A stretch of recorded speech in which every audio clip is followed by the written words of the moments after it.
মাহেশের জগন্নাথ মন্দিরে পুজো দিয়ে ভোটের প্রচার শুরু করলেন শ্রীরামপুরের কংগ্রেস প্রার্থী। প্রচারের প্রথম দিনে আত্মবিশ্বাসী মেজাজে ধরা দিলেন প্রদেশ কংগ্রেস সভাপতি। বনগাঁ পৌরসভার পরিচালনায় নতুন রূপে নতুন সাজে বনগাঁ উৎসব 2026।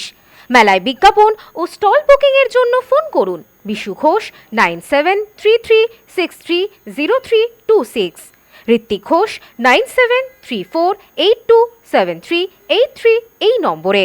আপনাদের সাদর আমন্ত্রণ। দীর্ঘ 2 দশকের জোট রাজনীতির বৃত্ত ভেঙে এরাজ্যে ফের স্বমহিমায় ফিরেছে জাতীয় কংগ্রেস। এবারের বিধানসভা নির্বাচনে রাজ্যের 294টি আসনেই এককভাবে প্রার্থী দিয়ে লড়াইয়ের ময়দানে নেমেছে হাত শিবির।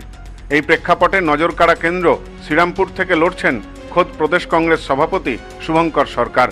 শুক্রবার সকালে মাহেশে ঐতিহাসিক জগন্নাথ মন্দিরে পুজো দিয়ে নিজের নির্বাচনী প্রচারের বিগল বাজালেন তিনি। এদিন সকাল থেকে শ্রীরামপুর এলাকায় কংগ্রেস কর্মীদের মধ্যে ছিল প্রবল উন্মাদনা। দলীয় পতাকা ও স্লোগানে মুখরিত হয়ে ওঠে মাহেশ এলাকা। দলীয় সমর্থকদের সঙ্গে নিয়ে মন্দিরে জগন্নাথ দেবের আশীর্বাদ প্রার্থনা করেন শুভঙ্কর সরকার।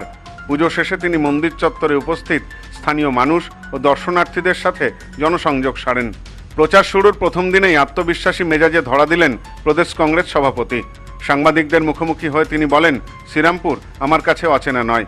বিধায়ক না হয়েও আমি দীর্ঘকাল ধরে এই এলাকার মানুষের সুখ দুঃখের সাথে জড়িয়ে আছি।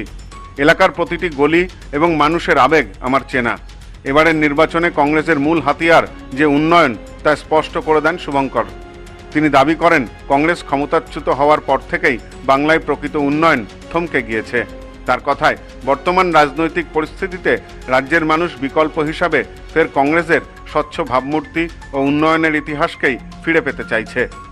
আমি শুধু জাতীয় কংগ্রেসের প্রার্থী নয়, আমি শ্রীরামপুর বাসীর প্রার্থী। এবং আমি 294টা যে কেন্দ্রে প্রতিদ্বন্দ্বিতা জাতীয় কংগ্রেস করছে, আমি সভাপতি হিসেবে এই শ্রীরামপুর আমার পরিচিত জায়গা। আর সেই পরিচিত জায়গায় শুধু নয়, সারা বাংলার মানুষের যে আকাঙ্ক্ষা যে কংগ্রেস আবার পশ্চিমবাংলায় আসুক, তার একমাত্র কারণ সারা বাংলা ঘুরে আমি দেখেছি 48 বছর ক্ষমতায় কংগ্রেস নেই। কংগ্রেস জামানা চলে গেছে, বাংলার উন্নয়ন স্তব্ধ হয়ে গেছে। এখনো রাস্তায় ইয়াং জেনারেশন যারা ভোটার হয়েছেন তারা যখন যাচ্ছেন, তার দাদু ঠাকুমা বয়স্ক মানুষদের জিজ্ঞেস করছেন, হাসপাতাল, কলেজ, ইউনিভার্সিটি, স্টেডিয়াম, বন্ধ কারখানা, এগুলো কারা তৈরি করেছিলেন? তখন কিন্তু একটাই উত্তর, কংগ্রেস করেছিল। কংগ্রেস করেছিল। তাহলে কংগ্রেসের পর যারা ক্ষমতায় এসেছিলেন তাদের একটাও নিশান কিন্তু রাস্তায় খুঁজে পাবেন না। উল্লেখ্য, গত 20 বছর ধরে রাজ্যে বিভিন্ন নির্বাচনে কংগ্রেস হয় বামফ্রন্ট নয়তো তৃণমূলের সাথে সমঝোতা করে লড়াই করেছে। তবে এবার 294টি আসনে একক শক্তিতে লড়ার সিদ্ধান্ত রাজনৈতিকভাবে অত্যন্ত তাৎপর্যপূর্ণ বলেই মনে করছে বিশেষজ্ঞ মহল। শ্রীরামপুর কেন্দ্রে শুভঙ্কর সরকারের মতো হেভিওয়েট প্রার্থীর লড়াই এই নির্বাচনকে এক নতুন মাত্রা দিয়েছে। মাহেশের জগন্নাথের আশীর্বাদ আর একক লড়াইয়ের এই রণকৌশল বিধানসভার ব্যালট বক্সে কংগ্রেসের পক্ষে কতটা ইতিবাচক ফল নিয়ে আসে এখন সেটাই দেখার। হুগলি থেকে রাজেশ দেবনাথের রিপোর্ট, নিউজ নোম্যান্সল্যান্ড।